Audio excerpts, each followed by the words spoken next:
हाय दोस्तों, आप लोग कैसे हैं। उम्मीद करते हैं कि आप अच्छे होंगे। दोस्तों, आज हम बात करने वाले हैं जो फर्स्ट बैच के जो उत्तीर्ण ग्रामीण चिकित्सक जो प्रशिक्षित है उनके लिए भी मैं खबर लेकर के आया हूं, और जो सेकेंड बैच के जो ग्रामीण चिकित्सक के साथी हैं जिनको एग्ज़ाम देना है उनके लिए भी मैं बहुत महत्वपूर्ण क्वेश्चन लेकर के आया हूं, जो आपको सटीक क्वेश्चन है, जो कि उसी से संबंधित आपसे क्वेश्चन पूछे जाएंगे। और थर्ड बैच के जो ग्रामीण चिकित्सक साथी हैं उनका रजिस्ट्रेशन कब होगा उसके बारे में मैं डिटेल्स आपको बताऊंगा। दोस्तों, वीडियो में बने रहें। मैं हूं आपका दोस्त डॉक्टर शगुनी पंडित, मरवन प्रखंड, मुजफ्फरपुर। तो आज हम बात करने वाले हैं कि जो बेसिक लाइफ साइंस होता है, जो आधारभूत जीव विज्ञान जो होता है, जो कोड संख्या 449 आता है, उसमें आपका जो क्वेश्चन होगा वह आपका 70 नंबर का क्वेश्चन रहेगा, और कुल प्रश्न आपका 31 नंबर का रहेगा, जिसमें 35 नंबर लाना हर हाल में आपके लिए अनिवार्य होगा। अगर 35 से कम लाते हैं तो आप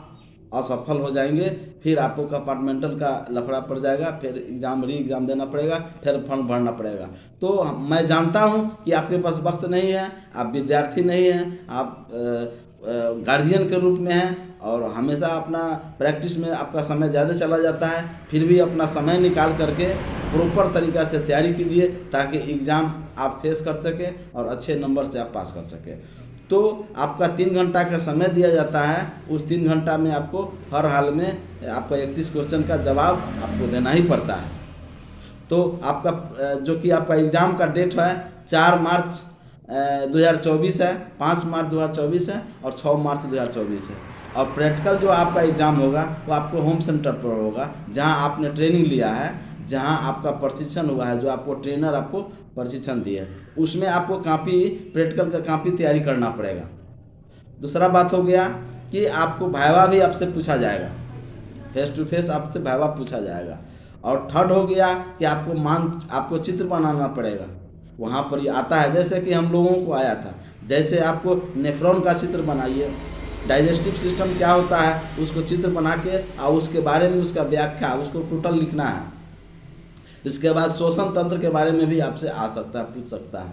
इसके बाद आपको जो हार्ट होता है, जो 4 चैम्बर होता है, सब के बारे में आपको पूरी तरह से व्याख्या करना आ सकता है। इसलिए दोस्तों, मैं आपको ये वीडियो बनाने का मेरा उद्देश्य है कि आप अभी से ही तैयारी कीजिए, ताकि उस समय आपको आसानी हो जाएगी और आप अच्छे नंबर से पास करेंगे। तो दोस्तों, मैं क्वेश्चन बात शेयर करूँगा, जो आपसे रिलेटेड क्वेश्चन आएगा।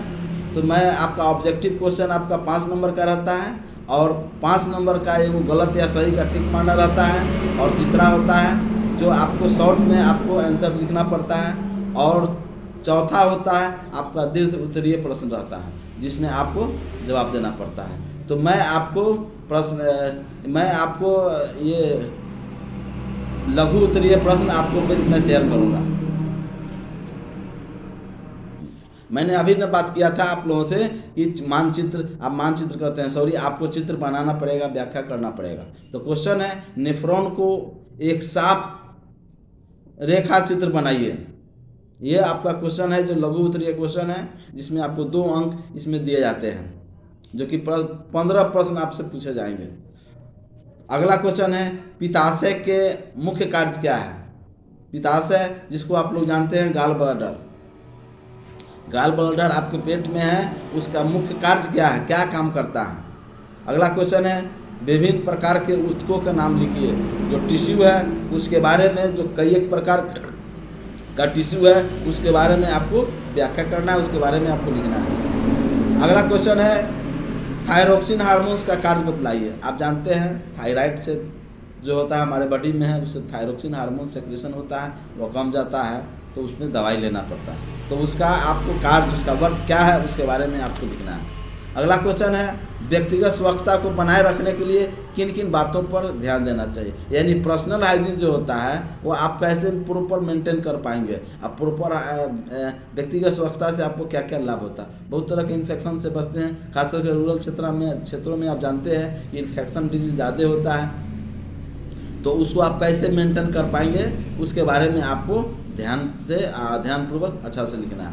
अगला क्वेश्चन है, अच्छे स्वास्थ्य वाले व्यक्ति का 4 विशेषताएं का उल्लेख कीजिए। अगर कोई व्यक्ति अच्छा है ना, गुड हेल्थ है, है ना, कोई बीमारी नहीं है, कोई किसी तरह का कुछ ये नहीं, नॉर्मल है, तो वह कैसे नॉर्मल है, वह क्या क्या प्रोटोकॉल मेंटेन किया है और क्या क्या हाइजीन से लेकर के और एक्टिविटीज उसका क्या है जिससे कि वह स्वस्थ है, वह 4 विशेषता उसके बारे में आपको लिखना है।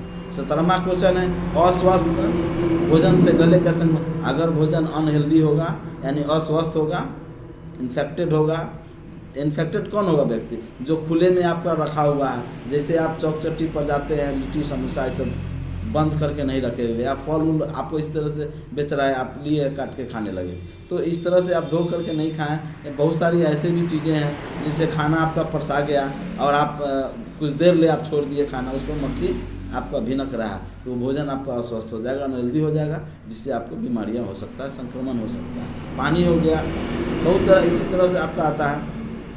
अगला क्वेश्चन है कि मलेरिया से बचने के लिए आप लोगों को किन किन घरेलू उपचारों को सलाह देंगे। अगर मलेरिया से बचना है, आप community health centre, community health worker हैं, अगर आपके क्षेत्र में मलेरिया हो गया तो मलेरिया से बचाव के लिए आप क्या क्या लोगों को समझाएंगे, टिप्स देंगे। आपको मच्छरदानी का इस्तेमाल करना है, ठीक है, इस साफ़ सफाई रखना है, इस तरह से बहुत सारा है जो आपको देना पड़ेगा।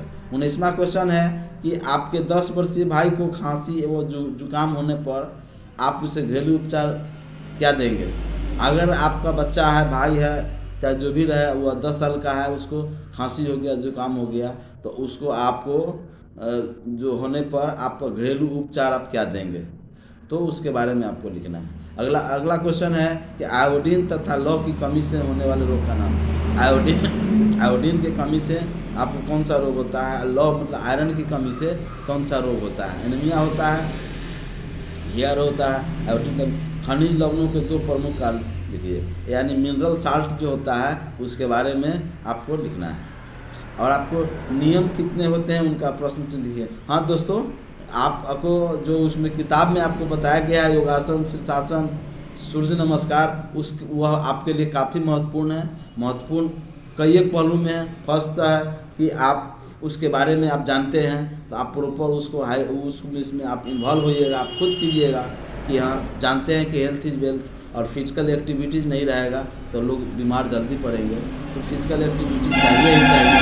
तो आपको परीक्षा के दृष्टिकोण से भी अच्छा है और आप इस तरह से भी आप करते हैं सीखने के बाद तो भी आपको अच्छा है। इस तरह से क्वेश्चन दोस्तों पूछे गए थे, और भी बहुत सारा क्वेश्चन है जो मैं शेष अगले वीडियो में मैं आपको लेकर के आऊँगा। और जो फर्स्ट बैच जो ट्रेनिंग किए हैं ग्रामीण चिकित्सक, उनके लिए खबर यह है कि अभी तक सरकार जो है किसी तरह का कोई भी नोटिफिकेशन जारी नहीं किया है, लेकिन जल्द ही ना जारी होगा और हम लोग हो जाएंगे कामयाब। और हम लोग निश्चित ही, हमारा जो आला अधिकारी है, हमारा जो शिष्टमंडल है, जो हमारा जो क्रांतिकारी युवा ग्रामीण चिकित्सक साथी है, जो हमेशा इस पर नज़र बनाए हुए हैं, निश्चित ही खबर आएगी, मैं आपको शेयर करूँगा। और जो थर्ड बैच के ग्रामीण चिकित्सक साथी हैं उनको ये है रजिस्ट्रेशन को, जब तक एग्ज़ाम आपका फेस नहीं होगा, जब तक के लिए प्रोटोकॉल कंप्लीट नहीं होगा, तब तक आपको इंतज़ार करना पड़ेगा। उसके बाद आपका रजिस्ट्रेशन आपका होगा जो NIOS से होगा। विशेष जानकारी के लिए आप NIOS कार्यालय से भी आप संपर्क करते रहें। तो धन्यवाद दोस्तों। मेरा वीडियो कैसा लगा,